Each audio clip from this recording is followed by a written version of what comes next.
Doctor تلاش کرتا ہے، علاج کراتا ہے، ایک ڈاکٹر سے فائدہ نہیں ہوتا دوسرے ڈاکٹر کے پاس جاتا ہے، لیکن شفا یابی دینے والا اللہ رب العالمین ہے۔ تو شفا یابی اللہ رب العالمین دے گا، لیکن شفا یابی کے وسائل کو اختیار کرنا انسان کا اختیار ہے، انسان کی کوشش کا نتیجہ ہے۔ ایسے ہی زندگی اور موت کا اختیار انسان کو نہیں دیا گیا، کب مرے گا، کب پیدا ہوگا، یہ اللہ رب العالمین کا اختیار ہے۔ رات کب ہوگی، دن کب ہوگی، یہ اللہ رب العالمین کا اختیار ہے۔ لیکن انسان کے اختیار میں یہ بات ہے کہ کوئی برائی اس کے مقدر میں لکھی ہوئی ہے تو وہ کوشش کرے، دعا کرے، اللہ رب العالمین سے گڑ گڑائے، روئے، اور اللہ رب العالمین سے دعا کرے کہ اللہ رب العالمین کبھی کبھار میرے ساتھ ایسا ہو جاتا ہے، میں فلاں گناہ کر لیتا ہوں، تو مجھ کو اس گناہ سے محفوظ ہونے کی توفیق عطا فرما دے۔ تو انسان کے مقدر میں اس گناہ کو انجام دینا لکھا گیا ہے،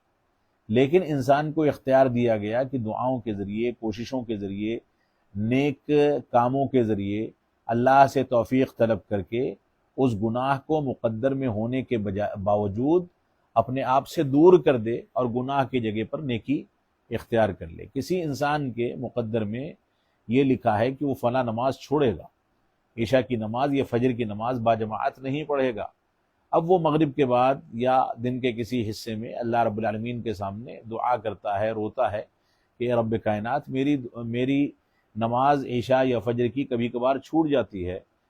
تو مجھ کو توفیق عطا فرما کہ یہ نماز نہ چھوٹے۔ اب وہ دعا قبول ہو گئی، کوشش قبول ہو گئی، انسان نے توفیق طلب کر لی،